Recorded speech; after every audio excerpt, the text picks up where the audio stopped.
Nako, mga sangkay, mukhang bad trip po yung mga DDS no kay Baste. May mga DDS ngayon na nagsasalita na po mga sangkay laban po kay Baste. Dahil po sa kaduwagan daw po nito. At ito nga po, mayroon pong isang video ngayon na kumakalat sa social media. Isa pong DDS mismo. Binabanatan si Baste dahil sa kanyang kaduwagan.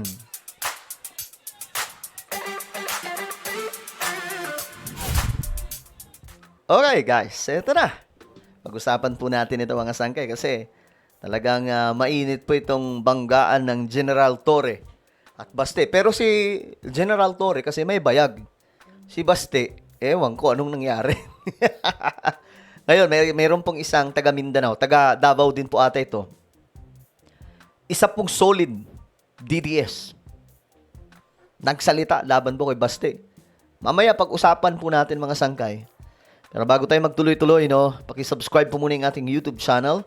Tayo po ay 1.53 million subscribers na at road to 2 million subscribers. Kaya naman, kung gusto mong mapabilang sa dumaraming mga solid sanggay dito sa YouTube, makikita nyo po yung subscribe button sa baba ng video na to. I-click nyo po yung subscribe, i-click ang bell, at i-click nyo po yung all. Sa mga nanonood po sa Facebook, syempre, guys, i-follow nyo po yung ating Facebook page. So, eto na nga guys, tuloy na po ang bakbakan ngayong araw. Ito po ay kung tawagin boxing for a cause, no? Laban para sa nasa lanta. Ewan ko anong oras to? 9 a.m. Today. Alas 9, mga sangkay. So, tingnan po natin, abangan po natin ano ang mangyayari. Pero ayun nga po, mga sangkay, sa ano, kung hindi makakapunta si Baste, matik panalo na po si General Torre. Ito po yung mga maglalaban-laban. Okay? Sakto yan ngayon. No? Alas 9, mga sangkay. Ngayon, ito may nagsalita pong Bisaya. Mga kapatid po nating taga Mindanao, mga sangkay. Mismo, supporter ito ni PRRD. Na bad trip po kay ano? Na bad trip po kay Baste. Ito, DDS po talaga ito, mga sangkay. O, tingnan po natin. Baste, anak ng putang ina ka. sorry. Mayroon pong medyo hindi magandang salita eh. Wait lang ha. Naghamon-hamon ka pa kay General Torre. Tapos na yan, pinalagan ka. Naghahanap ka ng tangina. Medyo pinopost ko mga sangkay kasi GG po siya dito. May mga nasasabi po talaga siya dito na medyo anong salita, maaanghang. Naghahanap ka ng kondisyon. Ayan, sinasabi ko. Pahamon-hamon ka pa, naghanap ka ng kondisyon. Diba, kapag ka naghahamon ka, wala ka dapat kondisyon na kung ano-ano man. Ano ka ba? Bakla ka? Anak ng putang ina ka daw. Pinopost ko yung part na yun kasi alam nyo na, hindi naman tayo na nagmumura. Ulay taga Davao nga bakla. Walay taga Davao na bakla, sabi dito mga sangkay. Baste, Duterte. Anak ng putang ina ka o. Kahibalo dyan mo nga ako. Sulit Duterte dyan ko. Yun. Solid Duterte. Oh, di ba solid Duterte? Oh. Ayan, mga sangkay. Solid Duterte. Ano nangyari? Duterte supporters dyan ko.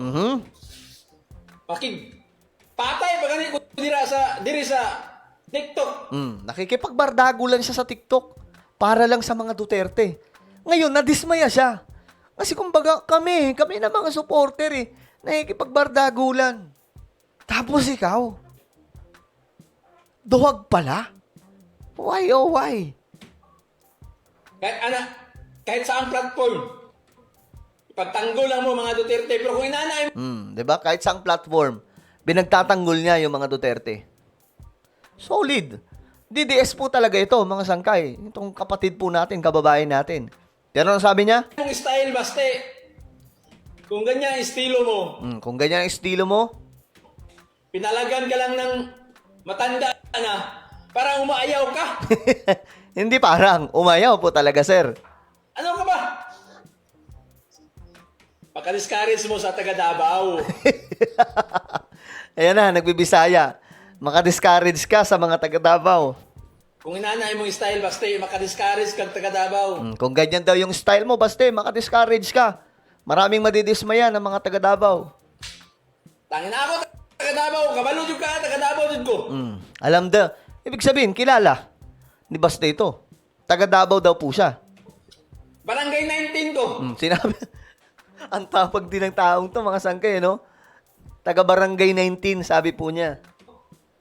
Pareho ra tagsuna. Pareho ra tagsun. Pareho ra tag distrito. Oh, parehas lang sila ng distrito daw. Pero kung na style ni mo. Nak na. Usa na inyo ang stylist Davao City dai hurat-hurat lang. Ang musukol sa inyo, siyempre hindi yun musukol sa inyo kay mga Duterte good mo. Di ba? Wala na tuloy. Parang naging anti-Duterte na po tuloy siya dito. Mayroong nga po mga sangkay. Mayroong isa nag-comment, sabi doon, kapag hindi daw pumalag si Baste, hindi na daw niya ipagtatanggol yung mga Duterte. Siyempre, kahit sino naman mga sangkay, di ba? Kahit sino naman. Madidismaya talaga. Ikaw naghamon, tapos ikaw aatras. Kami mga tambay dyan, Kita mo, mga tambay. Inamin pa po niya, mga tambay daw sila doon. dati sa Davao City, hindi mo palag sa inyo, ha? Kay mga Duterte good mo. Papalag sa inyo, papasilot namin ninyo. Kaya kayo, nakita na dyan na, oh. Oh, hindi daw sila pumapalag kasi kung papalag sila, baka mamaya paputukan sila, mga sangkay. Nagamon-hamon ka kay General Torre. Gipalagan ka, dili ka. Naghamon ka kay General Torre. Nung pinalagan ka, ayaw mo na. Talawan man yung bataan, eh. Talawan maning bataan. Alam niyo yun? Duwag naman daw duwag naman talaga itong si Baste, sabi po niya, mga sangkay. Duwag ka pala eh, sabi ni Bossing eh. Yun sa mga pagkanaunay. Abi ako, isog ka kay taga Davao. Oh, ayan na ha. Wala taga Davao nga talawan, Baste, uy. Walang tagadabaw daw na duwag. Sanay ka. Makasuya man ka, uy. Makasuya ka ba?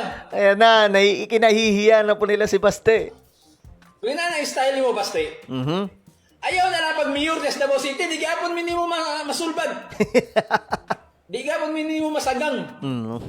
Huwag ka na lang daw mag-mayor dyan sa Davao kasi hindi mo kami kayang ipagtanggol, sabi po niya. Mga katawhan sa Davao City, di gapon mo panalagdan. Una na, talawan man day ka. Dahil daw duwag itong si Baste, mga sangkay. Mayor man day ka hurat. Ako, naglagot ko si Mua ba? Oh, magaling ka lang sa bibig. Oh, sabi ni Kuya, wala ka pala eh. Magaling ka lang pala magsalita, magaling ka lang maghamon, pero anong nangyari? Ayun, naduwag. Ako pa, pauli ako na be. Kaya ako magsubaga ng Torre. Oh. Talawan man yung bataan. Talawan, duwag daw oh. Sayang ang tato ni mo. No. Yan ang sinasabi ko, yung tato. O, diba? Sayang yung tato. Marami nang nagsabi, katunying, ako, ito si Sir. Diba? Sabi niya yung tato, pambakla. Oy, nirespeto po natin yung mga kababayan po natin, na mga nasa LGBT, ha? We highly, respect them, mga sangkay. Kung ano man ang kanilang katayuan sa buhay. Marami pong mga nasa LGBT, mas lalaki pa sa mga lalaki na maskulado. Kagaya ni Baste. 'Di ba? Yung mga humaharap po talaga sa hamon, pero itong si Baste, wala, mga sangkay. Wala, daig pa yung mga malalambot. Wala, ano lang pala, angas-angas lang palang meron. Ay, pag undang mo pa ka. Undang na lang mo mga Duterte sa inyo political career, oy. Oy, yung mga inungdan, ginana lang. Kita nyo? Nabadrip na tuloy si Kuya. Manahimik na daw po sila sa politika kung ganun lang din. Kasi nga, kahit sino naman talaga, mababadrip. Maghahamon ka, tapos, nung pinalagan ka, ikaw patuloy yung diba? Ikaw patuloy yung tipong mangungundisyon na paghahalatan kang duwag kang tao ka. Ang totoong matapang, since naghamon ka, nung sinabi ni General Torre, okay, Sunday na. Sige, yun yung totoong matapang. Sunday agad, ganun yung matapang. Tapos, ang ginawa pa ni General Torre, para hindi sayang yung kanilang effort na boxing, gawin ng Charity boxing. Oh, 'di ba? Ang mangyayari nun, buong mundo makakapanood nun. May mapapahiya po talaga. Ang matatalo, eh di goodbye. Siya yung kawawa. Sa talo siya eh. 'Di ba? Ngayon, nagrarason pa po si Basti na mag-ano na lang daw, suntukan na lang daw ng walang gloves. Kalukuhan. Palusot po yun ng mga duwag. Palusot yun ng mga duwag. Okay? Well, ano po ang inyong opinion? Just comment down below. Meron tayong YouTube channel, Sangkay Revelation. Hanapin niyo po ito ngayon sa YouTube. Kapag nakita niyo na, i-click niyo po yung subscribe, i-click ang bell, at i-click niyo po yung all. Ako na po ay magpapaalam. Mag-iingat pong lahat. God bless everyone.